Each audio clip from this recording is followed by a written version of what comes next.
Hello students, कैसे हैं आप। आज के इस वीडियो में हम लोग बात करने वाले हैं अबाउट पैंक्रियाज। अब पैंक्रियाज जो है it lies in the coil of duodenum. अगर यहाँ पर मैं हमारा डाइजेस्टिव सिस्टम का एक थोड़ा सा पार्ट ड्रॉ कर पाऊँ तो ये हमारा स्टमक हो गया। स्टमक जो था वो ओपन करता था डुओडेनम में, जो जो जो अपने अपने स्मॉल इंटेस्टाइन का भाग होती थी। Now behind this thing, stomach और डुओडेनम के पीछे यहां पर हम एक कॉइल सा स्ट्रक्चर देख पाते थे, एक ट्यूबुलर स्ट्रक्चर थोड़ा सा देख पाते थे, जिसे कहते हैं पैंक्रियाज। इस पैंक्रियाज का जो लेंथ होता है वो होता है अप्रोक्सीमेटली 15 सेंटीमीटर और वेट में ये होती है 80 ग्राम के आसपास। Now pancreas is called as a composite heterocrine gland. मैं चाहूंगा कि आप इस हेट्रोक्राइन ग्लैंड को समझने का प्रयास करें। यहां पर दो रीजन्स होते हैं। एक होता है रीजन ऑफ एसिनी, जहां पर देखने मिलते हैं एसिनर सेल्स, और दूसरा होता है आइलेट ऑफ लैंगरहैंस या फिर आइसलेट्स ऑफ लैंगरहैंस बोलते हैं बहुत सारे लोग इसे।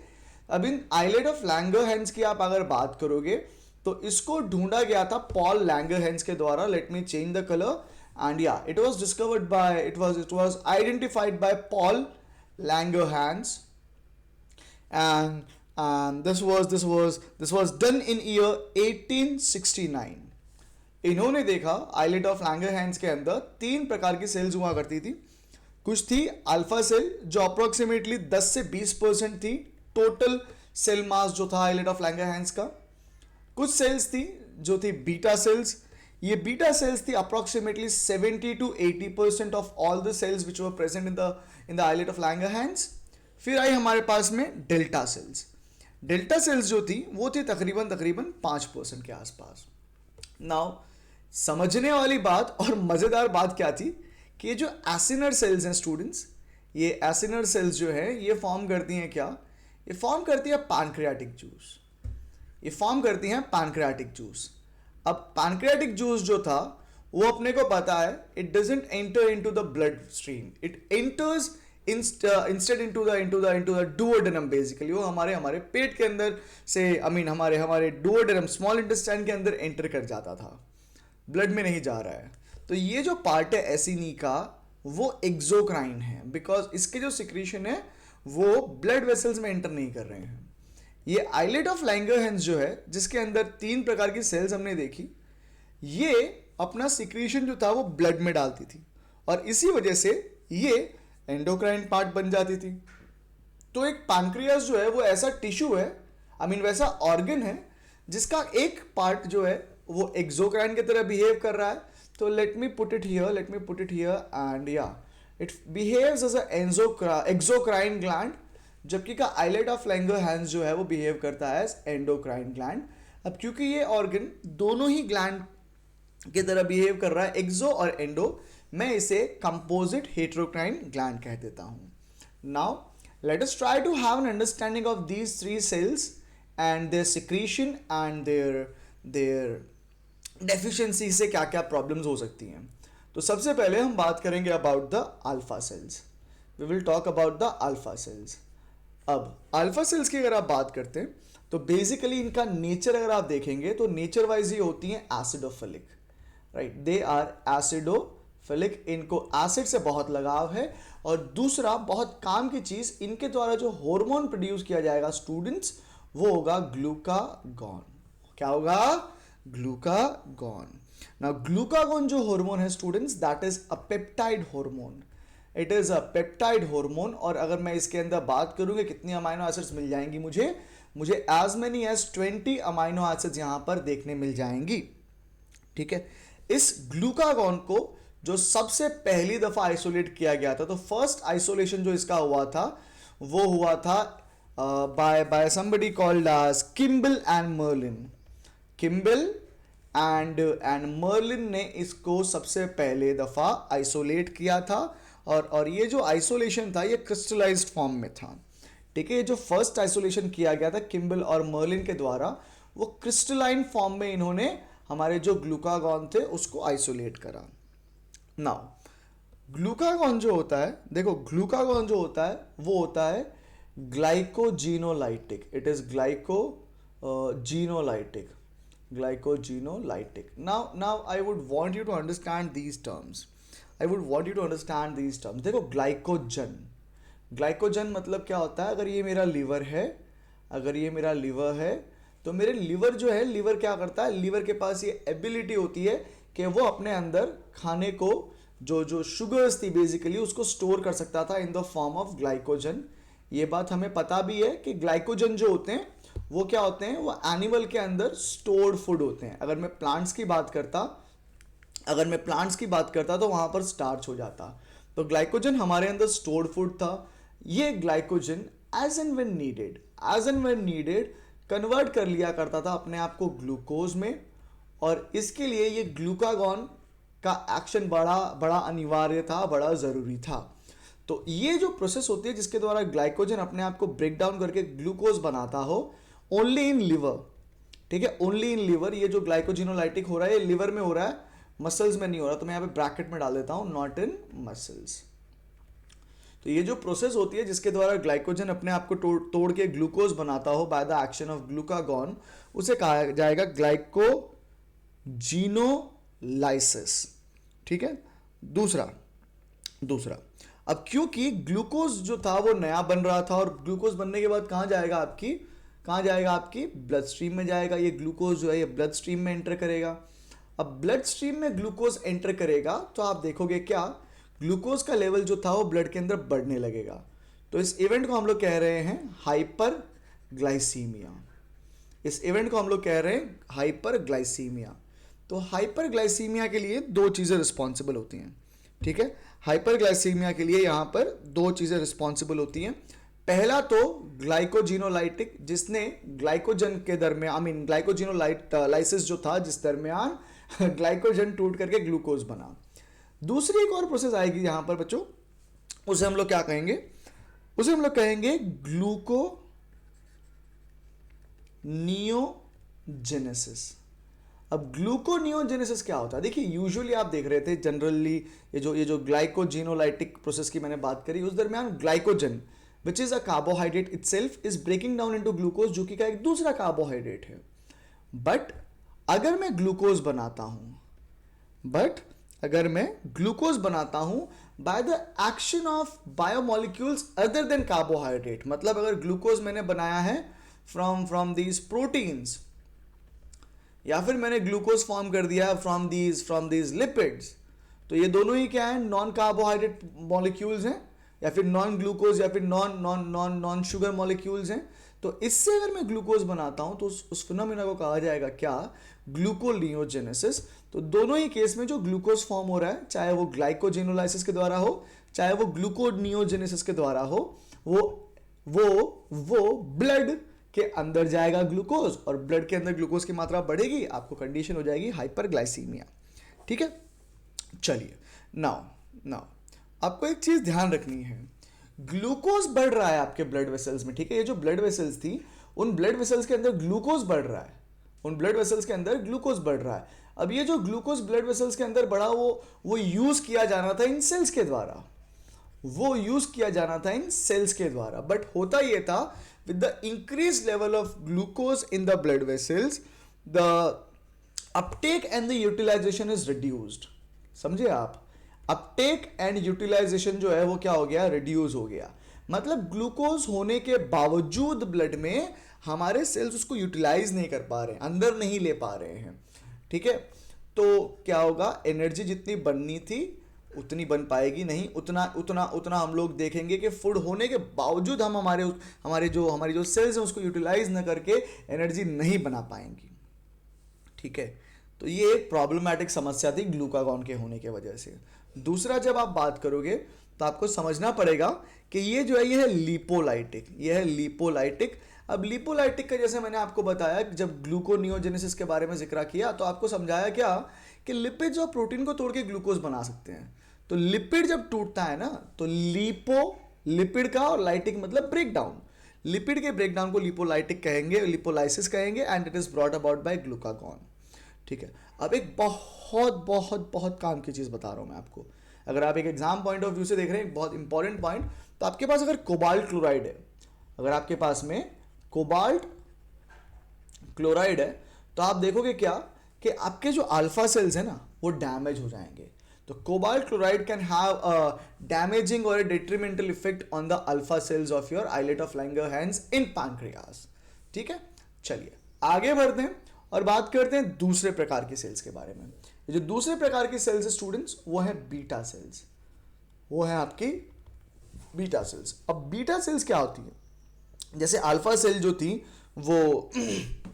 वो ग्लूकागॉन प्रोड्यूस कर रही थी, वैसे बीटा सेल जो है वो प्रोड्यूस करेगी एक हार्मोन जिसका नाम रहेगा क्या?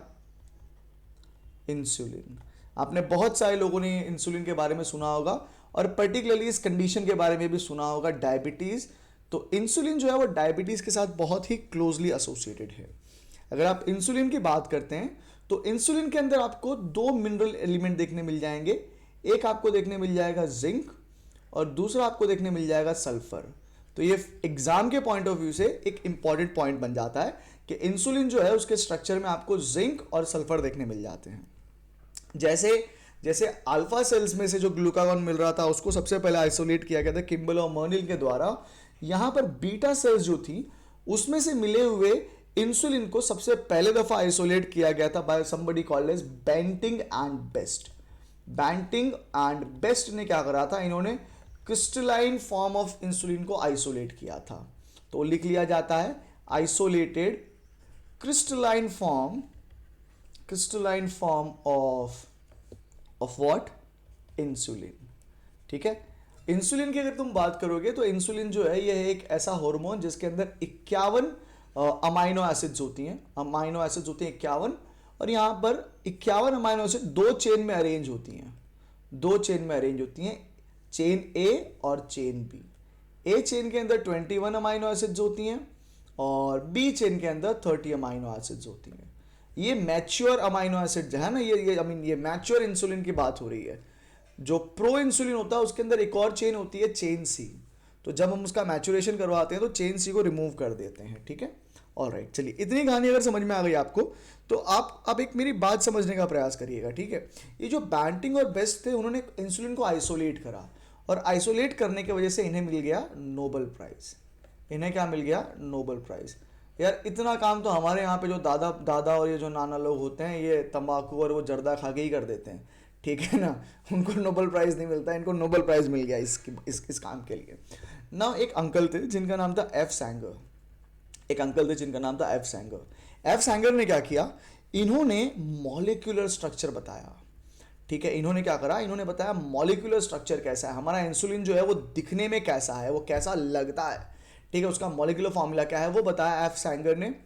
बेंटिंग और बेस्ट ने उसका क्रिस्टलाइन फॉर्म प्रेजेंट किया था। ठीक है, मैं आपको पहले बता चुका हूं कि 51 अमाइनो एसिड्स होती है, इसमें ए चेन है या फिर अल्फा चेन है, बी चेन है या फिर बीटा चेन है। इनके अंदर 21 और 30 अमाइनो एसिड्स रिस्पेक्टिवली होती हैं।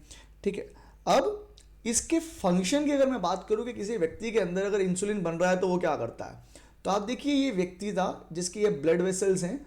हम ग्लूकागॉन के एक्शन देख चुके थे कि ग्लूकागॉन के एक्शन की वजह से इस ब्लड वेसल के अंदर जो ग्लूकोज था उसकी मात्रा बढ़ गई थी। मैंने बोला था हाइपरग्लाइसेमिक, तो ये पीला वाला जो है ये हमारा ग्लूकोज है। अब होता ये था कि जब इंसुलिन एक्ट करता इस ब्लड वेसल के ऊपर तो वो क्या करता था, इस ग्लूकोज को वो कन्वर्ट कर देता किसके अंदर? ग्लाइकोजन के अंदर। इंसुलिन के इंपैक्ट के वजह से ग्लूकोज जो था वो ग्लाइकोजन में कन्वर्ट हो जाता। मैं यहां पर एरो बना के लिख देता हूं इंसुलिन।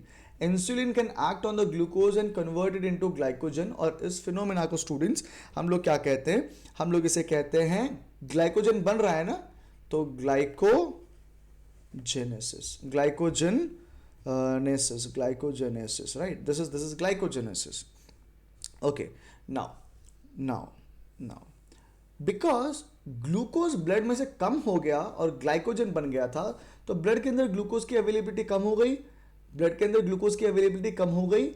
इसलिए तुम देखोगे कि इंसुलिन को कई बार हाइपोग्लाइसेमिक कहा जाएगा। It is hypoglycemic in action. इसकी एक्शन कैसी होती है? हाइपोग्लाइसेमिक होती है। क्यों? क्योंकि ब्लड के अंदर से ग्लूकोज के लेवल को ये क्या कर देता है? डिक्रीज कर देता है। बोलो हाँ के ना? कर दिया डिक्रीज। चलो बहुत अच्छी बात। अब तुमको ये चीज समझनी थी। देखो तुम्हारे पास ये जो अल्फा सेल थी वो क्या कर रहा था, वो हाइपरग्लाइसेमिया कंडीशन ला रहा था। ये जो हमारा इंसुलिन है वो हाइपोग्लाइसेमिक कंडीशन ला रहा है। मतलब मैं कह सकता हूँ कि ये जो इंसुलिन है और ये जो ग्लूकागॉन है, दोनों एक दूसरे के दुश्मन हैं। ये दोनों क्या है, एक दूसरे के एंटागोनिस्ट हैं। मतलब अगर इंसुलिन ब्लड के अंदर ग्लूकोज का लेवल घटाएगा तो ग्लूकागॉन क्या करेगा, अरे भैया ग्लूकागॉन क्या करेगा, उसके लेवल को बढ़ा देगा। तो दोनों एक दूसरे से विपरीत काम कर रहे हैं, एक दूसरे से अपोजिट काम कर रहे हैं, इसलिए उसे मैं एंटागोनिस्ट कहता हूं। ठीक है। नाउ तुमने यहां पर देखा था कि ग्लूकागॉन के इन्फ्लुएंस में आके ये जो सेल्स थी, इनके ग्लूकोज को लेने की जो एबिलिटी थी, अपटेक करने की एबिलिटी और उसको यूटिलाइज करने की एबिलिटी जो थी, वो क्या हो गई थी, घट गई थी। वो एबिलिटी क्या हो गई थी, घट गई थी। अब क्योंकि एनर्जी ग्लूकोज से नहीं मिल रही थी इनको, तो इनको क्या करना पड़ रहा था, इनको ग्लूकोनियोजेनेसिस करना पड़ रहा था। मतलब एनर्जी बनाने के लिए प्रोटीन और लिपिड को ग्लूकोज में कन्वर्ट करना पड़ रहा था। बट अब अगर आप इंसुलिन की बात करते हो तो इंसुलिन क्या करेगा, इंसुलिन इंश्योर करेगा कि इस ब्लड वेसल के आसपास जो टिश्यूज हैं उनकी ग्लूकोज को अपटेक करने की एबिलिटी और उसको यूटिलाइज करने की एबिलिटी जो है वो क्या करा दी जाए, बढ़ा दी जाए। तो इंसुलिन क्या करता है, it increases the uptake and utilization, let me get and utilization of what, glucose. ठीक है।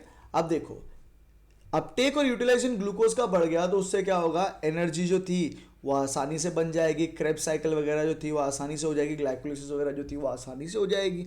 इस वजह से क्योंकि अब मेरे सेल्स सीधा सीधा ग्लूकोज को अब्जॉर्ब कर ले रहे हैं, अपटेक कर ले रहे हैं और यूटिलाइज कर ले रहे हैं, मुझे लिपिड और प्रोटीन को ब्रेक डाउन करने की जरूरत पड़ती नहीं है। तो यहां पर एक पॉइंट आप ऐड कर सकते हो, नो लिपिड एंड सॉरी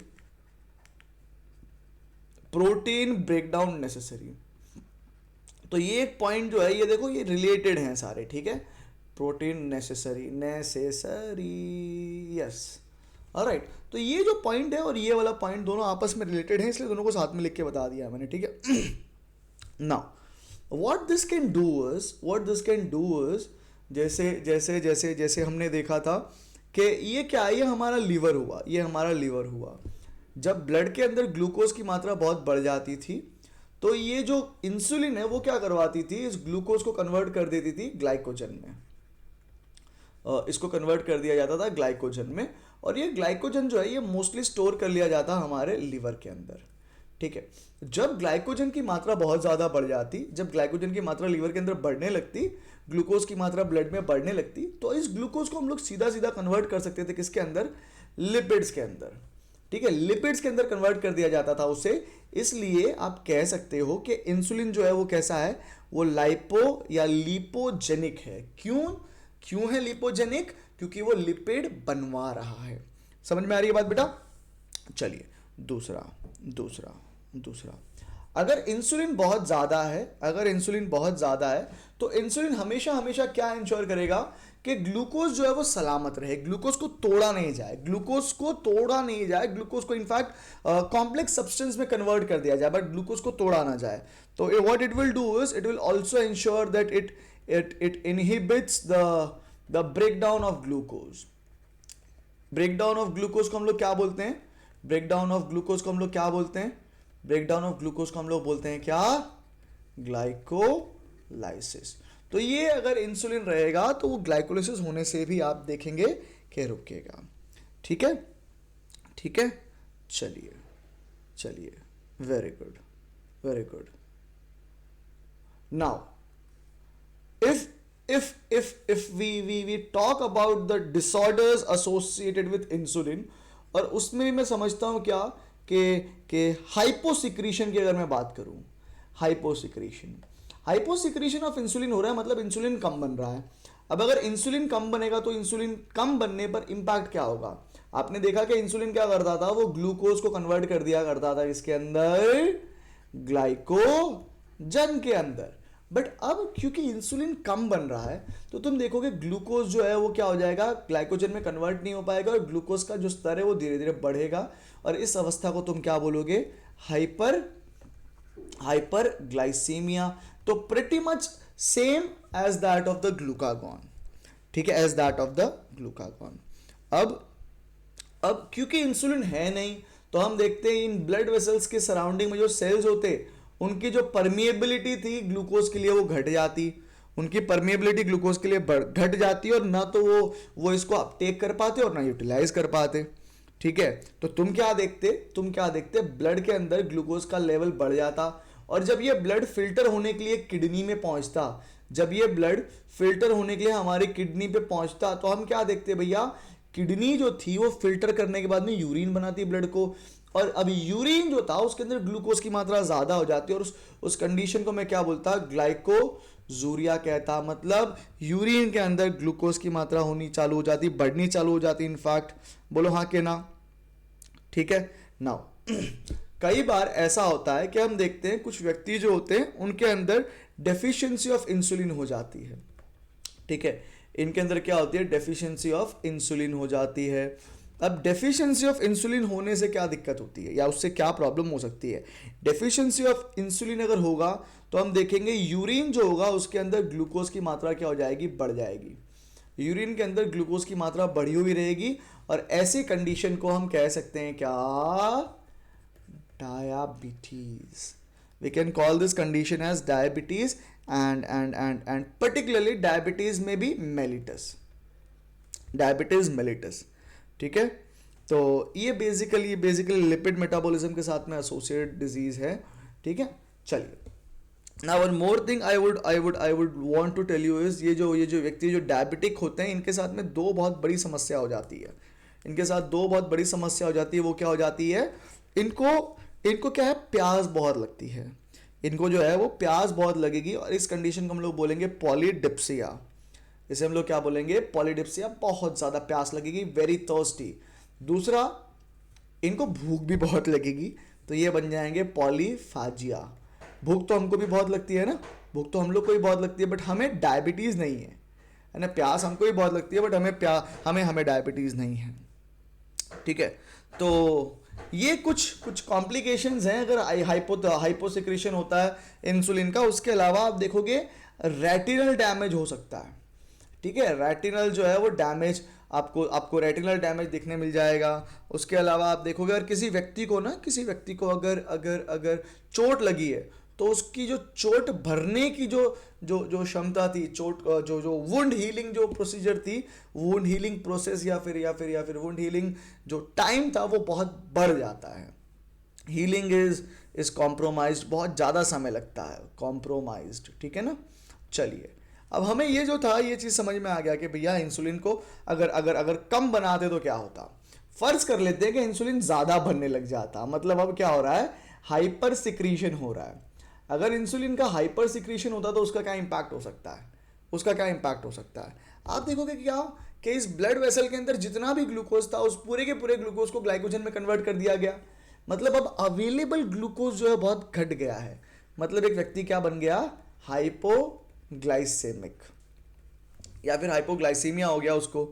दूसरा क्या हो सकता था, दूसरा ये एक व्यक्ति को क्या है ना बहुत बहुत ज़्यादा इरिटेटेड बना देता है। तो आप देखोगे, आप कह सकते हो कि व्यक्ति के अंदर इरिटेबिलिटी जो थी वो बढ़ जाएगी। दूसरा, उसको डबल विजन हो जाता है। आपने बहुत सारे एक साउथ की मूवी में भी ऐसा ही है, मेरे ख्याल से वो लड़की का नाम क्या है, I do not know what that lady is, Samantha Akkineni.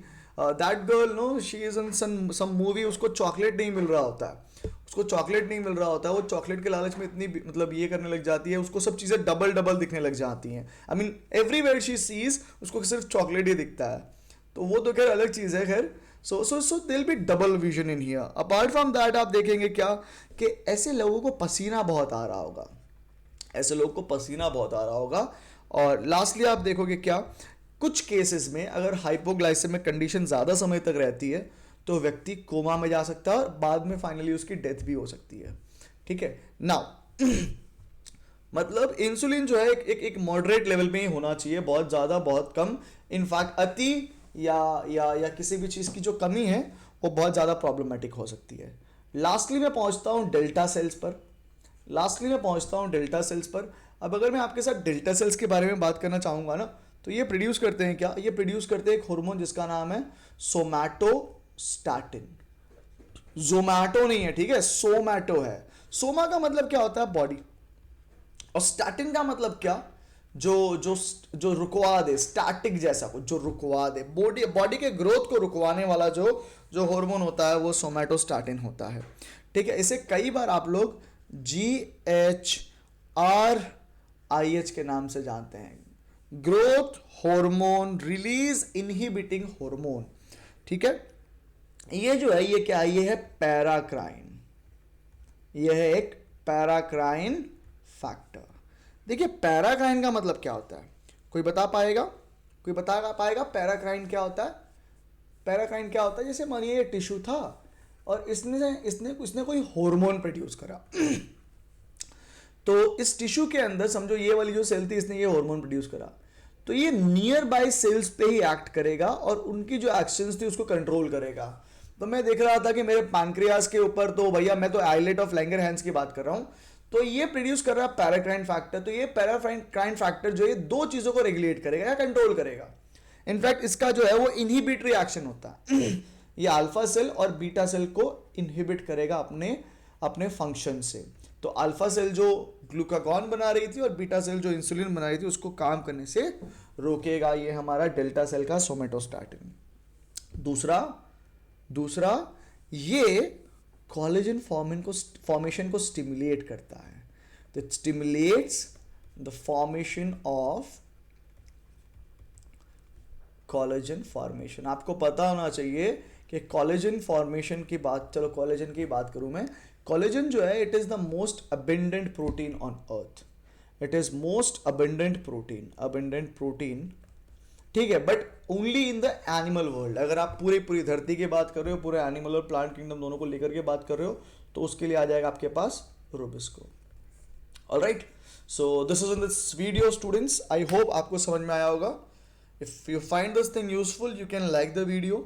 You can also share the video with your friends, and if you find कि फ्यूचर में आपके लिए हेल्पफुल होने वाला है तो आप सब्सक्राइब भी कर दीजिएगा।